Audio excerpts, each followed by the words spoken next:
할렐루야. 아멘. 우리 옆에 분과 한번 인사하겠습니다. 사랑합니다. 축복합니다. 네네. 이제 거의 이제 그 여름이 다 간 것 같아요. 이제 날씨가 쌀쌀해지고 막 이러니까 저도 이제 환절기가 되니까 이 또 가지고 있던 이제 비염이 자꾸 이제 나오는 것 같아요. 그래서 막 자꾸 콧물이 자꾸 나오고 재채기 나오고 자꾸 이렇게 되는데 여러분들도 저희 몸 관리 잘 하시기를 바랍니다. 우리가 항상 그리스도로 모든 것이 결론이 나야 됩니다. 그리스도로 완전히 다 결론 난 다음에 그 다음에 이제 시작할 때 제대로 응답이 시작되어지죠.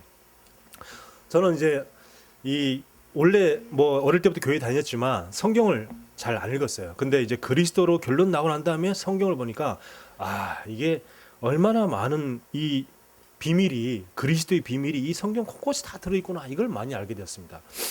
제가 요즘에 그 예레미야를 읽고 있거든요. 예레미야 읽고 있는데 보니까 계속 무슨 말씀이 계속 나오냐면 여호와의 말씀이 예레미야에게 임하니라. 이 말씀이 계속 나오는 겁니다. 오늘 하나님의 말씀이 여러분에게 임하는 복된 시간 되어지길 바랍니다. 요한복음 12장 35절에 보니까 이런 말씀이 있습니다. 어둠에 붙잡히지 않게 하라 그랬습니다. 어둠에 붙잡히지 않게 하라. 어둠에 붙잡힌다는 것은 영적인 문제로 내가 고통을 받고 있는 거죠. 어둠에 잡혀 있다는 것은. 그래서 영적인 문제로 고통받고 있기 때문에 내가 사탄 귀신을 섬길 수밖에 없고 우상 숭배하며 또 정신적으로 고난당하고 그러다 보니까 우울증, 뭐 공황, 그 다음에 뭐 조현병 이런 것들로 계속 어려움을 당하죠. 그러다가 이제는 몸에 이제 질병이 오고 그래서 막 정말 알지도 못하는 불치병, 귀신이 잡혀있는 병 이런 것들에 계속 고통당합니다.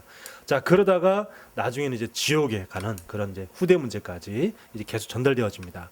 이런 걸 보면서 정말 이 성경 말씀에 어둠에 붙잡히지 마라 했던 이유가 그래서 그랬구나 하는 것들이 보여지는 거죠. 우리가 그리스도로 결론 내어지고 하나님의 말씀을 보니까 그렇지 어둠에 붙잡히지 마라. 이 말씀이 얼마나 가슴에 딱 와닿는 말씀인지요.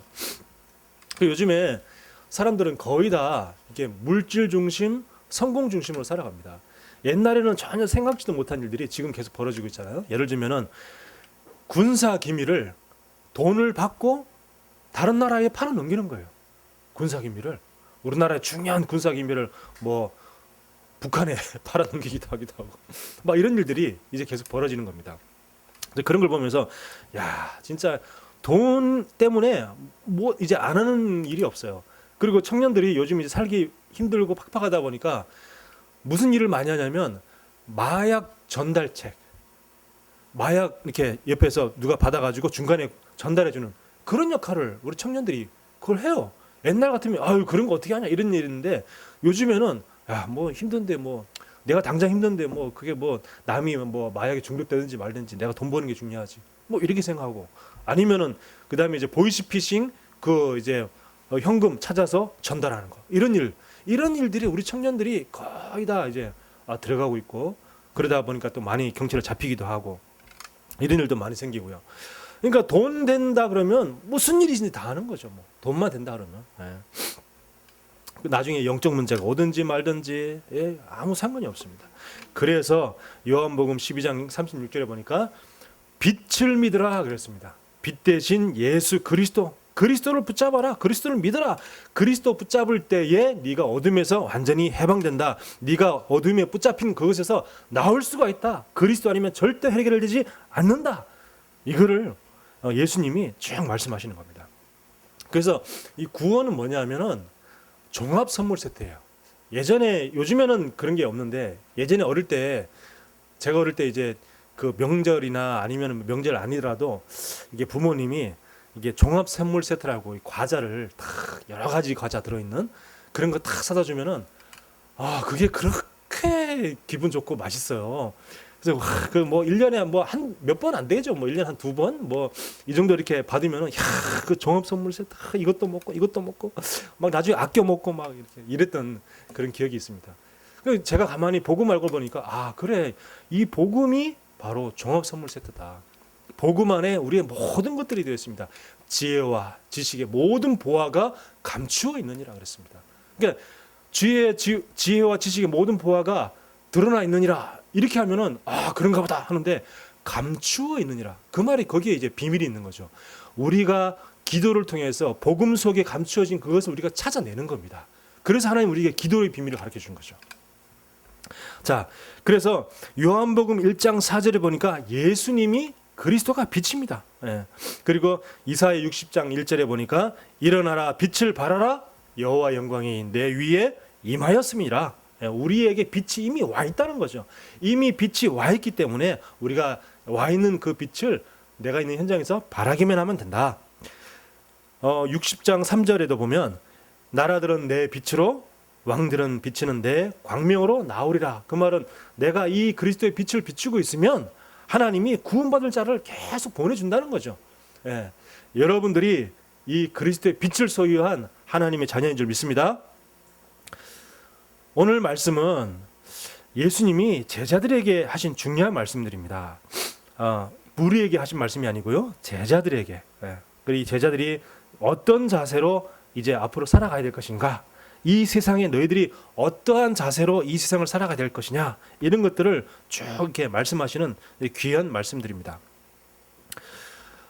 근데 제가 이제 처음에 그리스도로 결론 내야 된다 했던 이유가 뭐냐면, 요한복음 12장 26절에 보니까 사람이 나를 섬기면, 그러니까 그리스도를 섬기면 내 아버지께서 그를 존귀히 여기시리라, 이렇게 얘기했어요.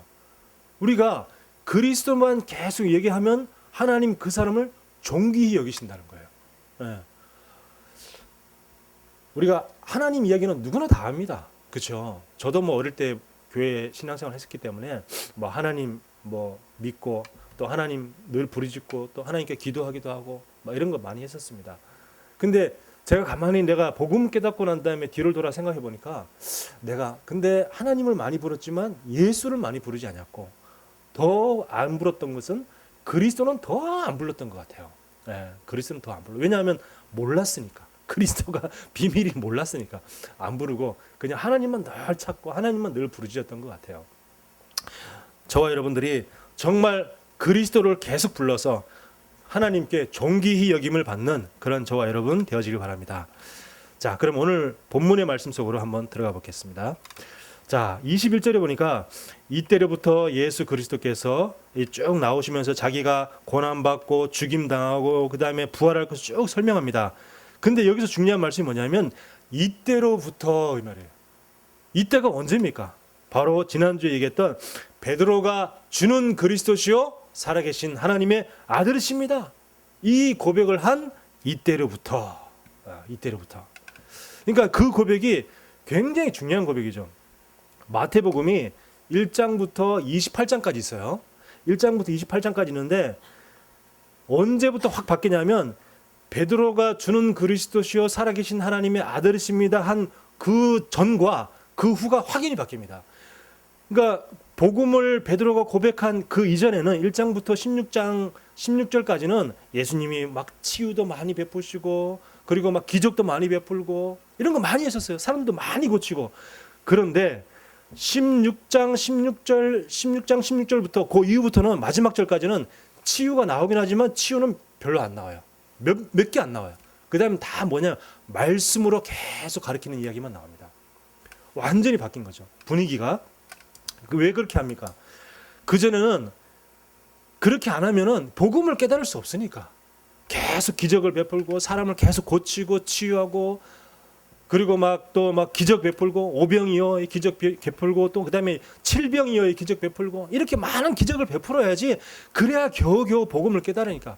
그렇게 해도 복음을 못 깨닫는 사람이 너무 많으니까. 그런데 베드로가 복음을 딱 깨닫고 복음을 얘기하니까 그때부터는 이제는 시간표가 바뀌었다. 이제는 진짜 뭐냐, 말씀으로 이 사람들을 마음과 생각에 바꿔줘야겠다. 말씀을 깨닫게 해야겠다. 이렇게 바뀌는 거죠. 자, 그래서 말씀 중심의 사역으로 완전히 바뀝니다. 말씀 중심 사역으로 우리가 이 말씀으로 복음을 확실하게 깨닫고 또 말씀을 통해서 천국을 깨닫고 말씀을 통해서 구원의 축복을 깨닫고 그렇게 되어지는 것이 진짜죠. 우리가 뭐 자꾸 체험을 통해서 체험을 자꾸 간구하고 뭔가 자꾸 내가 이렇게 체험으로 자꾸 뭔가를 체험하려고 하면은 그것은 끝이 없습니다. 그리고 그거는 뭘로 돌아가냐면 결국에는 뭐냐면 신비주의로 돌아가고요. 만약에 내가 체험이 없다, 그러면 그때부터 내 신앙이 끊어지는 거예요. 신앙도 줄어들고 그 다음부터 뭐 이제 왜 이렇게 하나님 내게 응답 안 해주시냐, 자꾸 응답에 목말라 하니까 이제 그런 신앙생활이 되어버립니다. 그거하고 그게 이제 무슨 신앙생활 똑같냐면 어린아이와 같은 신앙생활을 했어요. 그래서 하나님이 성경 보면 뭐라고 했습니까? 너희가 장성한 자가 되라 그랬어요. 말씀과 함께 장성한 자가 되라. 자, 이때부터 예수님이 제자 중심으로 중요한 말씀들을 이제 막 전달하십니다. 예를 들면 이따 오늘 우리가 볼 말씀인데요. 나를 따라오거든 자기를 부인하고 자기 십자가를 지고 따르라, 이런 얘기도 하시고, 또 누구든지 나를 위하여 목숨을 잃으면 찾으리라, 이런 것들은 진짜 막 무리들이 들으면, 복음을 잘 못 깨달은 무리가 들으면 시험 들 얘기예요. 이게 뭔 얘기야? 내가 중요한데 뭐 나를 부인하라고? 그 뭐 십자가를 지라고? 야, 십자가는 네가 지지 왜 내가 지냐, 막 이런 식으로 이렇게 시험들 이야기를 제자들에게 중요한 이야기니까 하시는 거죠. 그러면서 또 진짜 말씀이 깨달아지는 게 또 제자고, 또 말씀이 믿어지는 게 제자입니다. 왜냐? 정말 말씀이 깨달아지고 말씀이 믿어지면요, 이 제자는 흔들리지 않습니다. 왜 그렇습니까? 반석 위에 세워진 교회이기 때문에 그렇습니다. 하나님이 저와 여러분을 갖다가 복음의 반석, 그리스도의 반석 위에 저와 여러분을 딱 세우신 거예요. 그래서 제자는 흔들리지 않습니다. 제자는 뭐 이런 일이 있고 저런 일이 있을 수 있죠. 사람 살아가는데, 사람들과 인간들과 살아가는데 뭐 일이 왜 없겠습니까? 이런 일도 있고 저런 일도 있고, 또 오해당할 일도 있고 억울한 일도 있고 막 별의별 일 다 있죠. 그렇지만 어떻게 합니까? 세상 살아가기 때문에 있는 거지. 우리가 문제가 있다는 것은 내가 살아있다는 거예요. 문제가 없으면 우리는 죽은 겁니다. 그죠? 천국 가면 아무 문제 없어요. 천국 가면 갈등할 일도 없고, 천국 가면 뭐 내가 뭐 걱정할 일도 없고, 염려할 일도 없고, 아무것도 없어요. 우리가 살아있기 때문에 고민도 있고, 갈등도 있고, 또 때로는 막 이제 막 낙심도 되는 일도 있고, 막 이제 그런 일이 생기는 거죠. 자, 그래서 이런 말을 하니까 베드로가 뭐라고 합니까? 22절에 보니까 예수를 붙들고 항변했다 그랬어요. 막 베드로가 막 흥분하는 거죠. 항변해가지고, 아니 무슨 말씀입니까? 주여 그리 마옵소서, 이 일이 결코 주께 미치지 아니하리다, 이렇게 얘기를 합니다. 왜 이렇게 얘기를 할까요? 이 베드로는 예수님의 부활한다는 생각은 생각 못하는 거죠. 부활은 생각 못하고 뭐만 생각합니까? 예수님이 이 고난 당하고 죽는다고? 이게 인간적인 사랑, 이제 예수님에 대해서 인간적인 사랑이 넘치는 거죠. 이 베드로가 인간적인 사랑이 넘치는데, 내가 사랑하고 존경하는 스승님이 죽임을 당한다고? 아유, 안 됩니다, 안 됩니다, 이러는 거죠. 왜? 부활은 도저히 믿어지지 않으니까. 어떻게 인간이 다시 살아날 수 있다는 말입니까? 왜 이게 안 믿어지니까 막 이제 예수님을 인간적으로 사랑하는 그 사랑하는 마음으로 이제 그렇게 얘기를 한 겁니다.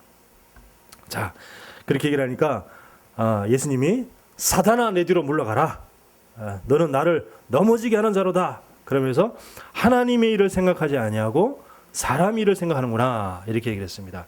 사람의 일을 생각한다는 것이 그 인간적인 생각들, 그리고 인간적인 사랑, 이런 걸 얘기하는 거죠. 만약에 우리가 생각하는 그런 인간적인 사랑만 생각했다면 하나님이 절대로 예수님을 이 땅에 보내지 않았을 겁니다. 왜 십자가 못 박혀 죽는 일을 갖다가 왜 예수님을 보냅니까? 그런 끔찍한 일을 보내지 않죠. 인간적인 사랑이라면. 그런데 인간적인 사랑이 아니라 진짜 더 중요한 인류를 사랑하기 때문에, 더 중요한 영혼을 사랑하기 때문에, 그래서 예수님을 이 땅에 보내신 거죠. 자, 그래서 우리는 이 말씀을 가만히 보면, 우리가 복음을 위한다고 하면서도 나도 모르게 당장 눈앞의 것만 생각할 경우가 많아요. 눈앞의 것만 생각하면서 결정하고 선택할 그런 경우가 많이 있습니다. 저를 봐도 그렇고요. 저도 보니까 막 내가 이 복음을 위해 한다는 게 뒤돌아보면 그때 그러지 말았어야 했는데 내가 왜 그런 결정을 했지? 막 이런 거, 그런 경우 많이 있어요. 그래서 이제 가끔 나중에 지나서 근데 난 다음에 막 또 후회도 하기도 하고 막 그러는데요. 우리가 진짜 복음이 위한 것이 무엇인지, 진짜 하나님 영광을 위해서 무엇인지 이걸 갖다가 좀 멀리 보고 생각할 필요가 있어요. 멀리 보고. 지금 당장 눈앞에 것만 보면 당장 이렇게 하는 게 맞는 것 같아. 근데 시간이 지나고 흘러보면요, 그게 잘못된 결정, 또 틀린 결정일 수 있는 그런 확률이 되게 높거든요. 우리가 말도 마찬가지입니다. 말도 막 지금 이런 말을 하는데 그 말이 시간 지나고 나니까 아이씨, 걔 내가 틀린 말했네, 이런 경우가 많이 있어요. 그래서 우리가 진짜 무엇이 복음을 위한 것인지, 무엇이 하나님 영광을 위한 것인지 좀 길게 두고 뭔가 좀 멀리 보고 그렇게 생각할 필요가 있어요. 이제 그래서 필요한 게 뭡니까? 깊은 기도가 필요한 겁니다. 우리가 깊은 기도. 내가 깊은 기도를 통해서 좀 뭔가 내가 결정하고 뭔가 말하고 선택하기 이전에 좀 뭔가 깊이 좀 기도를 해보고 그렇게 결정하고 선택하면 우리가 실수가 훨씬 줄어드는데, 저도 좀 그렇지 못하고 섣불리 선택하고 섣불리 결정해서 그렇게 좀 후회했던 그런 경험들이 좀 많이 있습니다. 자, 그러니까 이제 두 번째 또 말씀을 보겠습니다. 24절 볼게요. 24절에 보니까 예수께서 제자들에게 누구든지 나를 따라오려거든 자기를 부인하고 자기 십자가를 지고 나를 따를 것이라, 이런 얘기를 하셨어요. 이게 우리 전통적으로 이 24절, 25절, 26절 요 세 구절을 가지고 제자도라고 그래요. 기독교에서 정통적으로 제자의 도는 이렇다, 최소한 제자는 이런 삶을 살아야 된다 해가지고 제자도를 이렇게 말을 합니다. 자, 그래서 자기의 부인을 한다는 것은 나를 인정하지 않는다는 거죠. 나를 인정하지 않냐고 또 내 것을 다 포기한다는 겁니다. 내 안에 있는 것, 내 안에 있는 내 것을 포기한다는 거죠. 내 안에 있는 하나님이 주신 것을 포기한다는 것이 아니라 내 안에 이미 가지고 있던 내 것을 포기하는 겁니다. 그래서 나 중심의 모든 생각, 지금까지 살아온 모든 선택과 결정을 나 중심으로 선택하잖아요. 공동체를 위해서 선택 결정을 하는 것이 아니고 또 먼 미래를 보고 뭐가 진짜 복음을 위한 것인지, 뭐가 진짜 하나님 영광을 위한 것인지 그거를 깊이 고민하고 깊은 기도 가운데 선택하는 것이 아니라 당장 나 중심으로 선택하기 때문에 그런 것들을 다 내려놓는 걸 보고 자기를 부인한다, 이렇게 말씀하죠. 그래서 내 이기적인 생각, 내 계산, 내 숨은 동기, 뭐 이런 것들, 그런 것들은 내 안에 너무 많기 때문에. 예전에 제가 어릴 때 좋아하던 가수가 있어요. 시인과 촌장이라고. 예. 근데 이제 그들이 어떤 노래를 불렀냐면 가시나무라는 노래를 불렀어요. 여러분 아신지 모르겠는데 그 가시나무 가사가 뭐냐면 내 속에 내가 너무도 많아, 뭐 이런 가사가 있어요. 내 속에 내가 너무도 많아 당신의 쉴 곳 없네. 저는 그때도 복음을 잘 몰랐는데도 그 노래가 그렇게 마음에 와닿는 거예요. 내 속에 내가 너무도 많아 당신의 쉴 자리 없네. 나중에 알고 봤더니 그 가수가 기독교인이에요. 기독교인이고 진짜 이렇게 복음적으로 그 노래를 만든 거였더라고요, 보니까. 그래서 그 나중에 이제 복음 깨닫고 났는데 다시 그 찬양이 아니고 그 노래를 들어보니까 그렇구나, 진짜 맞다, 내 속에 내가 너무 많구나, 이런 것들을 다시 한번 생각하게 됐어요. 그래서 내가 그때 세상 노래라고 무조건 나쁜 건 아니구나 다 나쁜 건 아니구나, 이런 생각을 제가 잠깐 했어요. 그러니까 우리말로 하면 뭐죠? 내 안에 흑암의 망대를 다 무너뜨리라는 거죠. 내 안에 있는 흑암의 망대를 다 무너뜨려라. 그게 자기를 부인하는 거죠. 그리고 자기 십자가를 지는 것은 뭡니까? 복음을 위한 정말 희생적인 섬김과 사명, 두 가지를 의미하죠. 자기 십자가를 져라. 그 말은 희생, 첫 번째는 희생이 필요하고 두 번째는 사명을 감당해라, 그 말인데 어찌 보면 또 한 말을 쓰실 수도 있어요. 왜? 사명을 감당하려면 뭐가 필요합니까? 희생이 필요해요. 예수님이 십자가에서 자기가 죽으시는 그 일을 통해서 우리를 구원하시는 그 사명을 감당하기 위해서는 정말 자기가 목숨을 잃는 그런 희생이 필요한 거죠. 그래서 우리에게 자기 십자가를 지고 따라가라. 그 말은 정말로 네가 희생과 사명 이 두 가지를 네가 가지고 가라. 최소한 제자라면 그렇게 해야 된다. 네가 무리면 그렇게 안 해야 된다. 그렇지만 네가 제자라면 그렇게 해야 된다. 그 말씀이죠. 초대교회도 마찬가지였죠. 초대교회도 정말 이 말씀 붙잡고 막 세상의 사회에서 단절되어지고 예수 믿는다 그러면 감옥 가고, 그리고 또 바울은 잡아가지고 집어넣고, 또 스테반 같은 경우는 즉결 심판을 받고 돌로 맞아 죽고 막 이런 일을 당했잖아요. 근데 그럼에도 불구하고 계속 모였습니다. 그럼에도 불구하고 복음은 계속 퍼져나갔죠. 만약에 지금 예수 믿는 사람다 그러면 교회 은행 가서 대출도 안 돼, 취업도 안 돼, 취업됐다 하더라도 승진도 안 돼, 많은 그런 사회 불이익을 당한다. 만약에 또 신용카드도 예수 믿는다 치면 신용카드도 대출 안 만들어주고 여러 가지 취업의 조건이 막 제한이 많이 너무 많이 있다. 그런다 그러면 저와 여러분들 과연 주일날 교회 올 수 있겠습니까? 쉽지 않겠죠. 예. 근데 초대교회는 그럼에도 불구하고 계속 모였어요. 계속 모이고 오히려 더 복음 3,000명 복음 막 증거되고 막 이런 일이 계속 벌어졌습니다. 네. 그런 걸 생각하면 진짜 이 자기 십자가를 지고 나를 따르라 그 말이 어떤 그 말의 무게가 어떤 뜻인지 다시 한번 우리가 생각해 볼 수 있잖아요. 예. 자기 십자가를 지고 나를 따르라는 것이.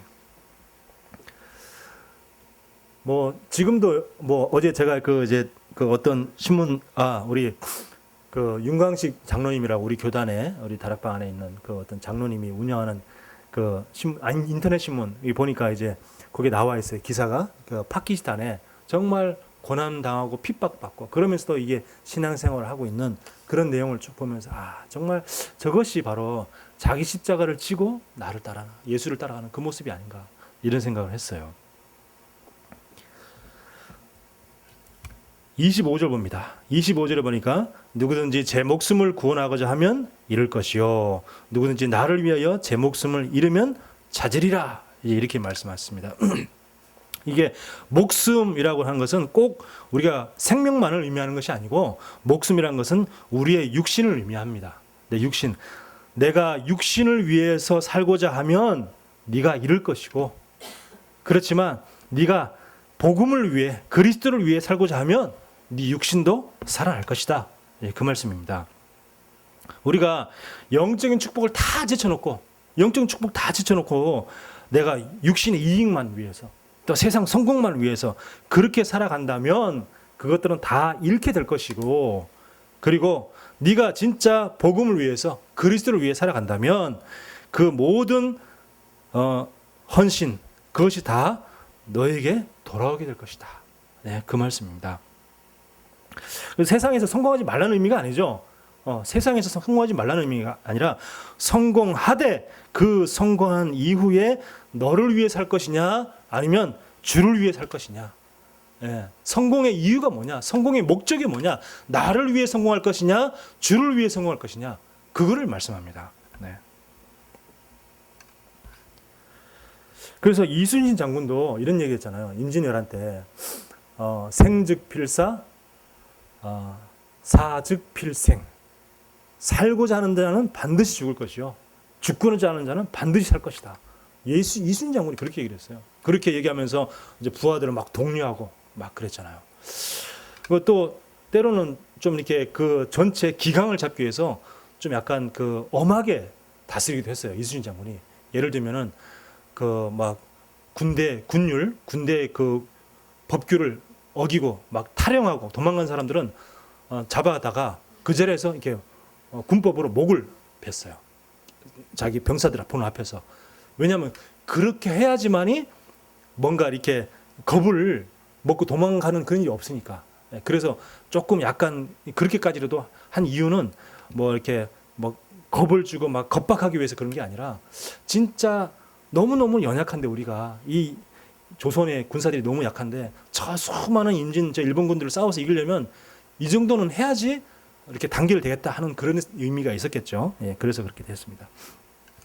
또 마찬가지입니다. 우리 일제강점기 때 우리 주기철 목사님 얼마나 많은 고난을 당했습니까? 감옥에서 수많은 정말 끔찍한 고문과 그리고 폭행을 그렇게 많이 당하면서도 그러면서 일사가고 한 번 사는 거 정말 죽음을 각오하고 내가 이 복음을 지키겠다.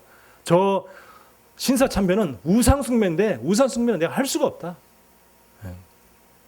그렇게 했습니다. 자, 그럼 우리 26절 말씀 보겠습니다. 26절에 사람이 만일 온 천하를 얻고도 제 목숨을 잃으면 무엇이 유익하리요? 사람이 무엇을 주고 제 목숨과 바꾸겠느냐? 이렇게 말씀합니다.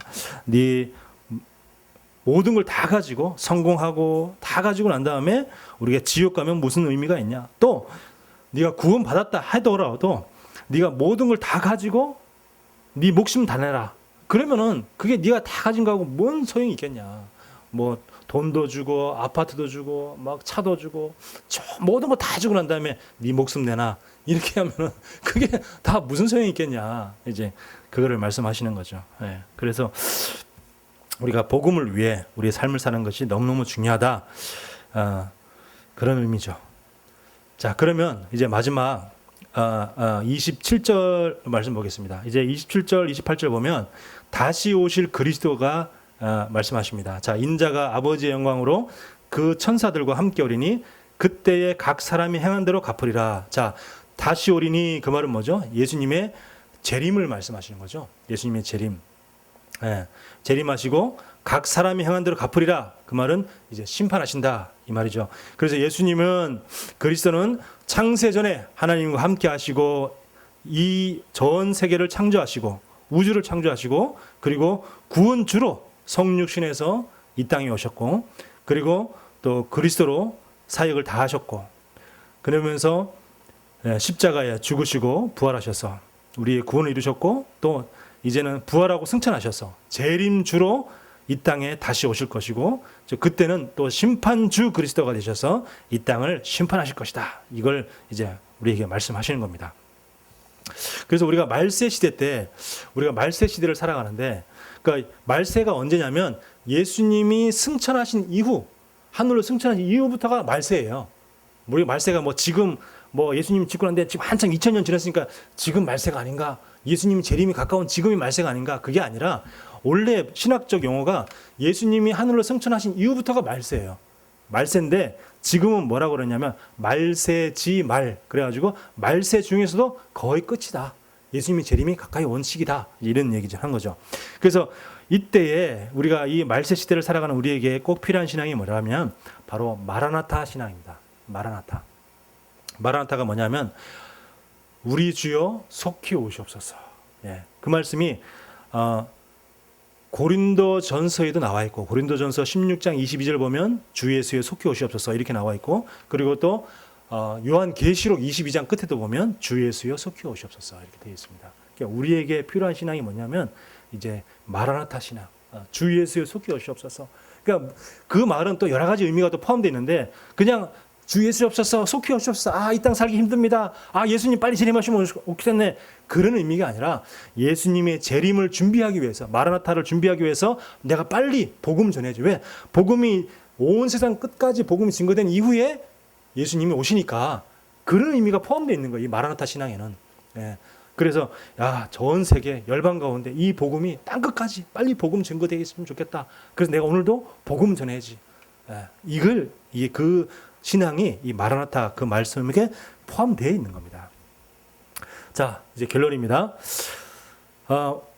사도행전은 이제 2장에 사도행전 2장에 보면 이제 3천 제자가 막 세우긴 했죠.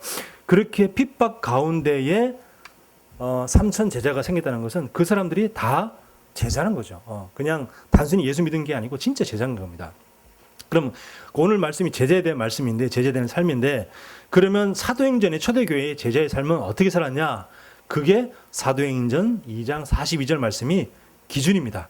그들이 사도의 가르침을 받아 서로 교제하고 떡을 떼며 오로지 기도하기를 힘쓰니라. 자, 이렇게 말했는데 첫 번째 사도의 가르침을 받아 그랬습니다.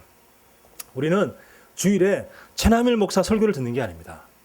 최남일 목사 설교를 듣는 게 아니고 하나님이 주의 종을 통해서 우리 교회와 또 여러분 개인에게 주시는 하나님의 말씀을 듣는 것이 바로 예배입니다.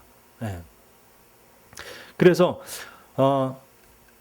저는 뭐 하나님의 말씀을 심부름하는 그냥 메신저일 뿐이지 저는 뭐 그 이상도 아니고 그 이하도 아니에요. 네. 그래서 사도의 가르침을 받아. 그래서 이 사도의 가르침 속에서 하나님의 말씀을 통해 나에게 답을 찾는 거죠. 그리고 이 한 주간 동안 또 그 말씀 속에 나에게 주시는 응답이 무엇인지를 발견하고 현장 가운데서 그것을 찾는 겁니다. 두 번째는 서로 교제하고 그랬습니다. 교회는 서로 교제하는 곳입니다. 교제하는 곳이지 서로 상처 주는 곳이 아닙니다. 그래서 구원받은 하나님의 자녀요. 내가 구원받은 하나님 자녀요. 그리고 또 내 옆에 앉은 사람도, 내 앞에 사는 사람도, 내 뒤에 앉은 사람도 하나님 자녀예요. 그죠? 예. 나하고 말이 잘 통하는 사람은 하나님의 자녀고, 나하고 말이 안 통하고 저 사람 내가 꼴 보기 싫어, 그 사람은 하나님 자녀 아니고, 그게 아니죠. 모두가 다 하나님 자녀입니다. 하나님, 그래서 이 교회를 보고 뭐라 그럽니까? 천국의 모형이다 그랬잖아요. 천국의 모형이 교회예요. 예. 하나님이 한 가족으로 우리를 부르신 겁니다. 그래서 뭐 내가 좋다 싫다 이건 전부 다 누구 기준입니까? 내 기준이죠. 내 기준과 내 성격에 따라서 저 사람 좋다 나쁘다 내 편이다 남편이다 뭐 그게 전부 다 내 기준이죠. 하나님 기준이 아니고, 하나님은 우리 공동체를 전부 여러분 모두를 소중하고 다 귀하게 보십니다. 그래서 말씀으로 받은 은혜를 나누고 또 말씀으로 서로 교제하는 거죠. 그리고 세 번째, 떡을 떼며 그랬습니다. 우리 서로 교제하는 것은 말씀을 나누고 영적 교제를 하는 것이라면은 떡을 뗀다. 그 말은 이제 우리의 실제적인 삶도 나누고, 그러면서 실제적으로 사실적으로 복음을 누리는 그런 교제를 하는 겁니다. 그 예수님도 그 예수님을 부인하고 도망갔던 그 베드로에게 예수님이 찾아오셔가지고 네가 나를 사랑하느냐 이렇게 물으신 다음에 아무 말도 안 했어요. 뭐 했냐? 밥 먹자 그랬어요. 밥 먹은 겁니다. 예수님이 베드로에게 밥 먹자. 내가 조반을 내가 해놨다. 생선도 구워놨고 했으니까 같이 밥 먹자. 그랬어요. 그게 바로 뭡니까? 우리 성도의 참된 교제죠. 그래서 떡을 떼며, 또 이 말은 또 좀 더 다른 말로 표현하면 또 성찬식을 의미하기도 합니다. 떡을 떼며 성찬식. 그래서 우리가 매주마다 모여서 성찬식을 하면서 그 그리스도를 기리고 이렇게 하면 좋겠지만, 또 매주 하면 또 너무 또 시간도 또 소비되고 또 번거로움도 있으니까 보통 한국 교회는 1년에 보통 2번 정도 하죠. 전반기에 부활주일 때, 그리고 후반기에 때는 추수감사주일 때 이제 보통 그렇게 성찬식을 합니다. 그 네 번째, 이제 오로지 기도에 힘쓰니라 그렇습니다. 기도는 내가 힘을 얻고 또 어려움 가운데 있는 성도를 위해 중보기도하면서 그 사람에게 또 영적인 힘을 전달해 주는 겁니다. 그게 기도죠. 내가 힘을 얻고 우리 가족, 우리 교회의 가족 성도, 우리 공동체의 한 분 한 분에게 영적인 힘을 전달해 주는 것, 보좌의 축복을 전달해 주는 것, 그것이 바로 기도입니다. 그래서 초대교회는 사도의 가르침을 받아 서로 교제하고 떡을 떼며 오로지 기도하기를 힘쓰니라 그랬습니다. 이 말씀이 저와 여러분에게 우리 교회에 성취되어지기를 예수님의 이름으로 축원합니다. 하나님 은혜를 감사합니다. 하나님, 우리에게 이 복음을 알게 하시고 우리의 인생이 큰 전환점을 맞게 하심을 감사합니다. 하나님, 정말 우리가 이 그리스도를 알기 전에는 응답을 바라고 기적을 바라고 또 내 육신적인 필요를 강구했다면, 이제 그리스도를 알고 난 이후에 내 모든 삶이 나를 위한 삶이 아니라 그리스도를 위한 삶이 되게 하심을 감사합니다. 내가 그리스도를 위해 살아갈 때에 하나님이 우리의 모든 필요를 채우시고 또한 응답하실 줄 믿습니다. 하나님, 그 응답이 우리 매주마다 우리 소망 공동체 속에 임하게 하여 주옵소서. 살아계신 예수 그리스도 이름으로 기도하옵나이다. 아멘.